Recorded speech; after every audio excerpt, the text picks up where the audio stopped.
இது மகிமை நேரம். ஆண்டவரும் உலக இரட்சகருமாகிய இயேசு கிறிஸ்து இனிய நாமத்தில் உங்கள் அத்தனை பேருக்கும் எனது அன்பான காலை வணக்கத்தை நான் தெரிவித்துக் கொள்கின்றேன். இந்த மகிமை டிவியின் மூலமாக, மகிமை நேரம் மூலமாக உங்களை சந்திப்பதிலே நான் மிகுந்த மகிழ்ச்சி அடைகின்றேன். கிறிஸ்தவ வாழ்க்கையிலே பிதாவின் சித்தத்தை நிறைவேற்றுகின்றவர்களாக காணப்பட வேண்டும் என்று சொல்லி இந்த வாரத்திலே நாம் சிந்தித்துக் கொண்டிருக்கின்றோம். பிதாவின் சித்தம் என்ன? ஒரு கிறிஸ்தவனிடத்திலே, அவரால் படைக்கப்பட்டவரிடத்திலே அவர் என்ன எதிர்பார்க்கின்றார் என்பதையெல்லாம் நாம் பார்த்து கொண்டு வருகின்றோம். இந்த நாளிலும் பிதாவின் சித்தம் என்ன என்பதை சொல்லி நாம் பார்த்தோம் என்று சொன்னால், 1 தெசலோனிக்கேயர் 5ஆம் அதிகாரம் 16ஆம் வசனம் இப்படியாக சொல்கிறது, எப்பொழுதும் சந்தோஷமாயிருங்கள்.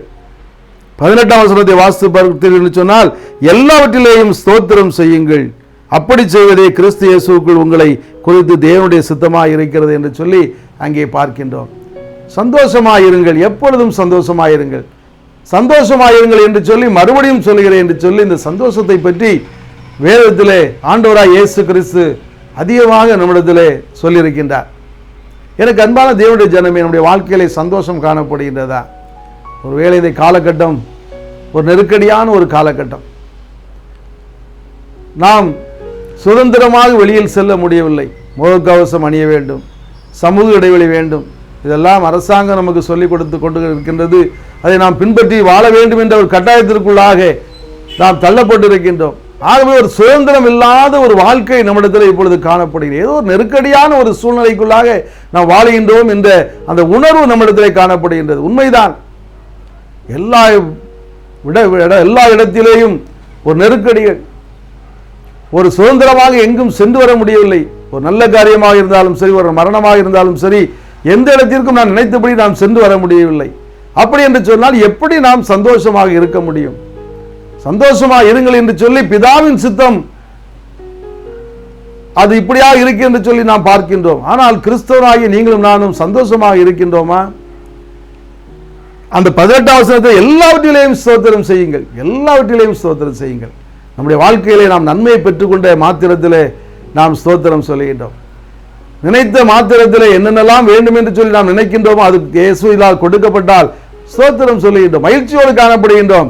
ஆனால் ஒரு இழப்பு வந்துவிட்டால், ஒருவேளை நாம் கேட்டது அந்த 4 நாட்களிலே கொடுக்கப்படாவிட்டால், ஒருவேளை நாம் கேட்டது மற்றொருக்கு கொடுக்கப்பட்டால் நாம் சோர்ந்து போகிறோம். அந்த சந்தோஷம் நம்மிடத்தில் இல்லாமல் இருக்கிறது. ஆனால் ஆண்டவராய் இயேசு கிறிஸ்து நம்மிடத்தில் என்ன எதிர்பார்க்கிறார்? பிதாவின் சித்தம் என்னவென்று சொன்னால், நீ எல்லாவற்றிலும் ஸ்தோத்திரம் சொல்லி சந்தோஷமாயிரு. சந்தோஷமாய் இருப்பதுதான் தேவனுடைய சித்தமாய் இருக்கிறது. நீங்களும் நானும் படைக்கப்பட்டது சந்தோஷமாய் இருப்பதற்காகத்தான். இந்த உலகம் நமக்கு சதம் அல்ல. இந்த உலகத்தில் எத்தனை நாள் நாம் வாழ்ந்து கொண்டு இருக்க போகிறோம்? ஒரு நாள் வரும், எடுத்துக்கொள்ளப்பட போகிறோம். அவரோடு வாழக்கூடிய வாழ்க்கை தான் நிரந்தரமான ஒரு வாழ்க்கை.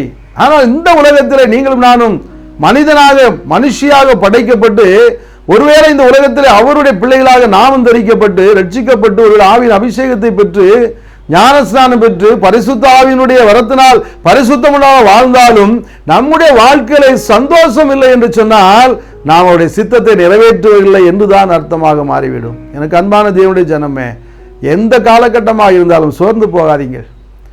சோர்ந்து போக வேண்டிய அவசியம் இல்லை. அவர் நம்மோடு கூட இருக்கிறார். என்ன செய்ய வேண்டும், நமக்கு என்ன தேவை, எது எப்பொழுது நடக்க வேண்டும் என்பதையெல்லாம் அவர் அறிந்திருக்கிறார்.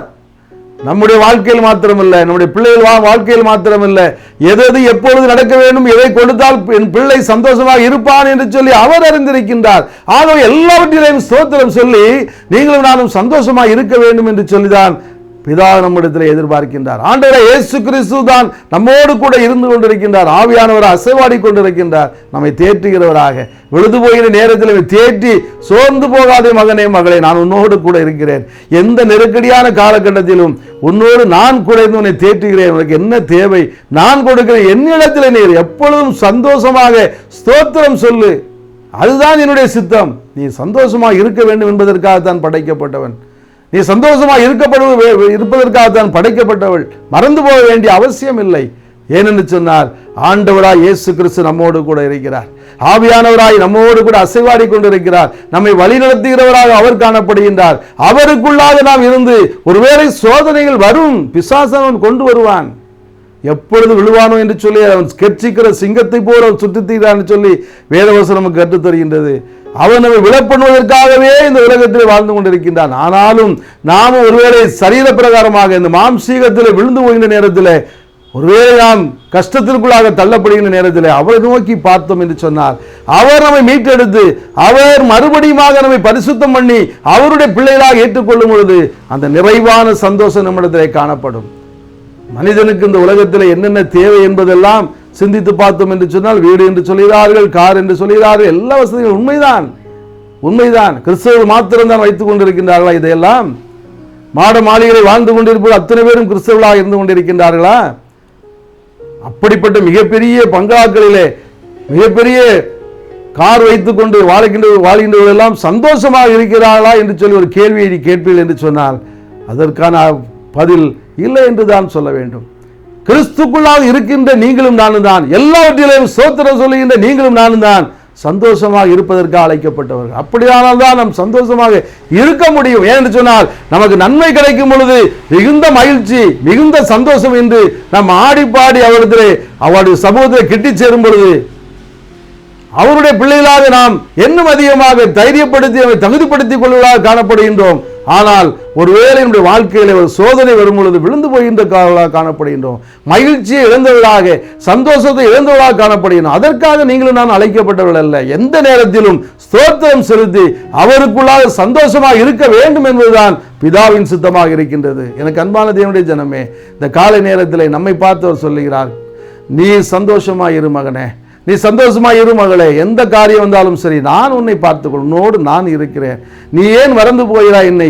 என்னோடு கூட இருந்து என் தேவனாய கர்த்தர் என்னோடு கூட அவர் பார்த்துக் கொள்வார் என்று சொல்லி அந்த விசுவாசத்தோடு நீ உன்னுடைய வாழ்க்கை நடப்பிப்பாய் என்று சொன்னால் எந்த ஒரு சூழ்நிலையிலையும் நீ மகிழ்ச்சி இழந்து போக மாட்டாய், நீ சந்தோஷமாக இருப்பாய் என்று சொல்லி நம்மை பார்த்து சொல்கின்றார். பிதாவின் சித்தம் அதுவாகத்தான் இருக்கிறது. சந்தோஷப்பட வேண்டும், எல்லாரும் சந்தோஷமாக இருக்க வேண்டும். அவரால் படைக்கப்பட்ட அத்தனை பேரும், அவர் சாயலாய் படைக்கப்பட்ட அத்தனை பேரும் சந்தோஷமாக இருக்க வேண்டும் என்பதற்காகத்தான் இந்த உலகத்திலே அவர் நம்மை அனுமதித்திருக்கிறார். எனக்கு அன்பான தேவனுடைய ஜனமே, சந்தோஷமாக இருப்பதற்கு நாம் கற்றுக்கொள்ள வேண்டும். பரிசுத்தம் பண்ணி விசுவாசத்தோடு காணப்படுவோம். அப்படிப்பட்ட மேலான கிருபை அவர் நமக்கு தருவாராக.